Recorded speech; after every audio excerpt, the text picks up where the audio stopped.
Hey, welcome back to the channel. My name is Eric, and today we're going to talk about how to service a weed trimmer and what to look for. So let's start there. The first thing you need to do is identify what you have for a trimmer. I'm less concerned about the make and model as I am two-stroke to four-stroke. And how do you know if you've got a two-stroke or a four-stroke? A four-stroke will have a cap that opens up and the base is full of oil, which keeps the piston lubricated. A two-stroke relies on you adding an oil mixture, normally 50-1, to lubricate the piston while it's running. It's really critical to know the difference. We had an issue with Tractor Supply quite a while back when the four-strokes were first coming out with the Cub Cadet series. And so many people had run the two-strokes for years, so when they went to update their trimmer, they really didn't pay any attention and nobody told them that they had a four-stroke. If you read the owner's manual, it would have said, check the oil. And actually it came with a little bottle of oil too. So that's the first thing I want you to be able to do, is identify which it is. And it's fairly simple. This here is a two-stroke. This here has to have the gas oil mixed. The four-strokes in the base, there's a check. A cap that comes off to check to see how much oil you have in it. Read the owner's manual first. If you're a do-it-yourselfer or somebody that's working on nights and weekends, or you may even be a shop, that's the next step here, is we're going to look at the general condition of what the trimmer's in. And the first thing we're going to do is we're going to take, let me grab a screwdriver. We're going to take and pop the plug.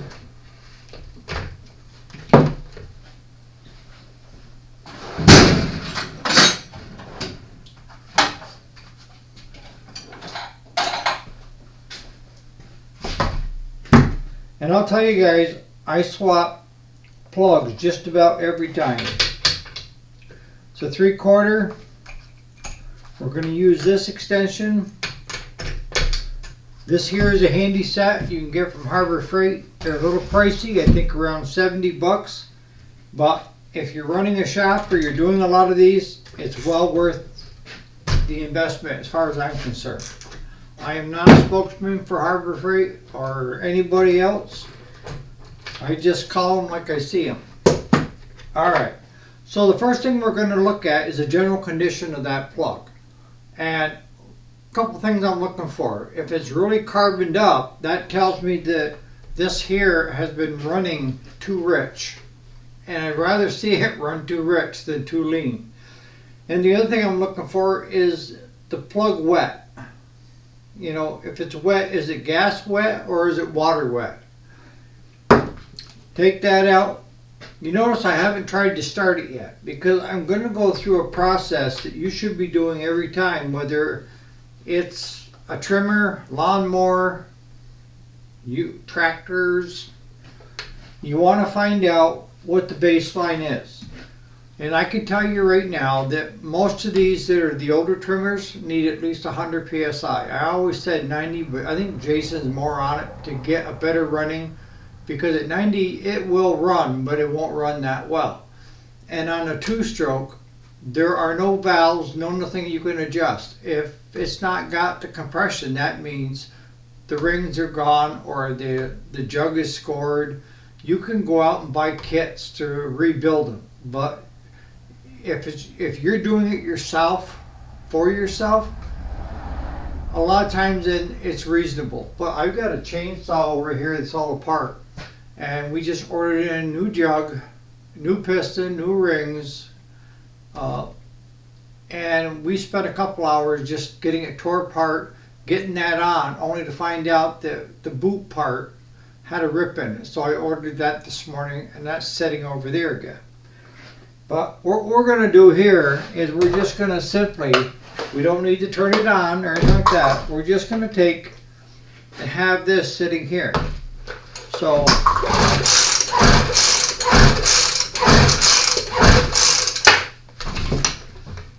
alright, so I've got 125 PSI on this. Let me unscrew this.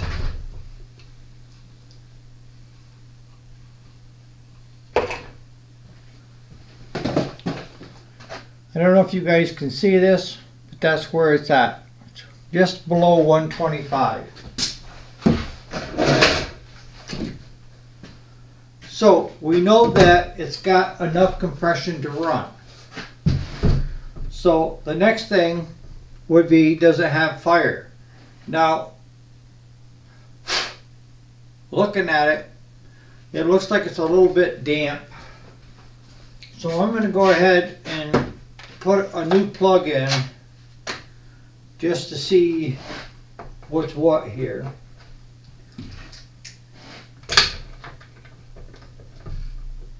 Well, like I was saying, that on the newer ones, you can have less compression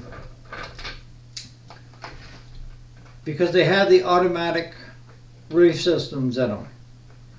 And what does that mean? That means that they've made them so they're easier to start at a lower compression, but once they start, the compression will come right up. So it's not uncommon for those to be in the 70s. So let's just take and put this boot on the spark plug, bring this around and plug this into the boot on the unit, and all we're going to do is we're going to pull it over. So we've got fire. So we know, what do we know? We know that the on-off momentary switch is working. We do have fire coming through here. So I know that the coil is putting out juice, energizing the plug.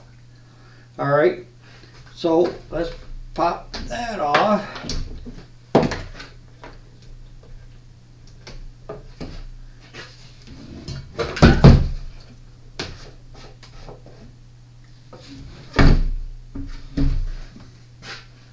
Okay, I guess I don't have any 50 to 1 here with me. I took it up above. But that would be the next thing, is just putting fresh fuel in so that I know that it's good quality fuel.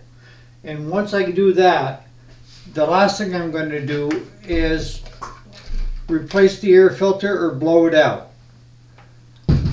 You know, I'm kind of the type of, if it's not broke, don't fix it, right? So if it's running good, you don't even have to change the spark plug, to be honest with you.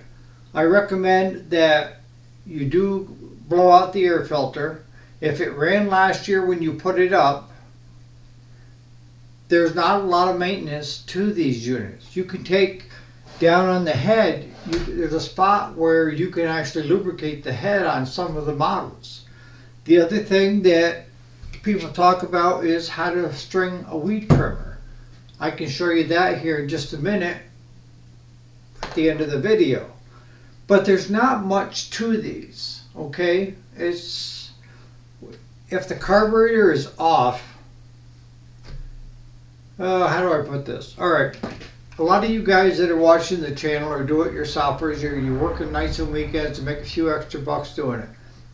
Most of the carburetors that are coming through right now, some of them are preset, which means non-adjustable. Either they run or they don't run. The ones that are adjustable, most of them have stops on them so that you can only turn them one way so far and then the other way.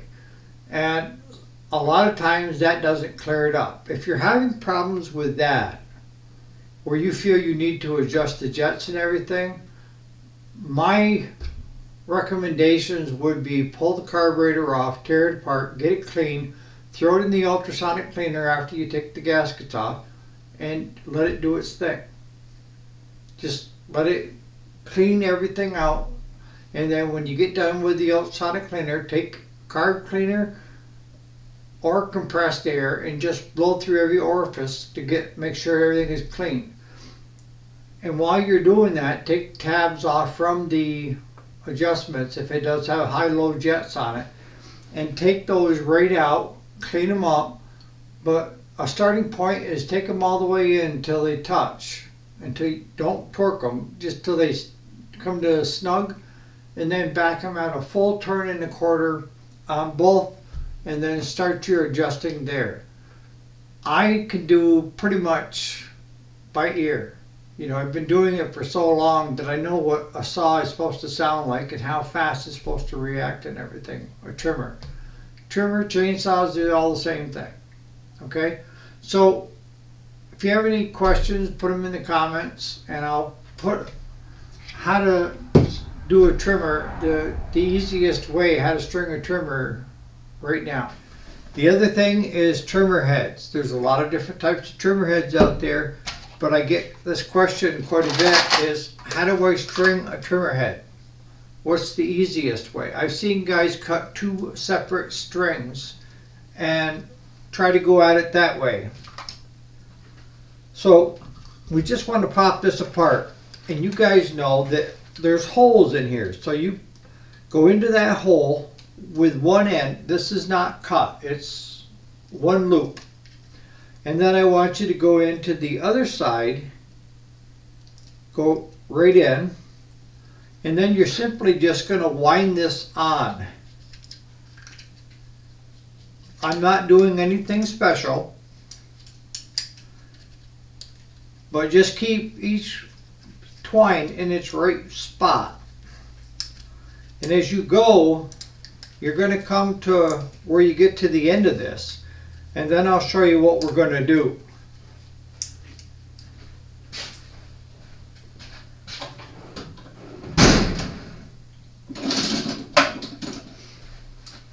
Once I get it so far down, I'll take and cut right there at the center. And then just bring it up around and lock it into place like that. And then bring the other one and lock it into place like that. And then it's ready to go into your head unit. Just like that. You just got to feed this. Let me get it here. Get it so it's locked again. You got one hole here, like that, and you got one hole on the other side, just like that. And then just take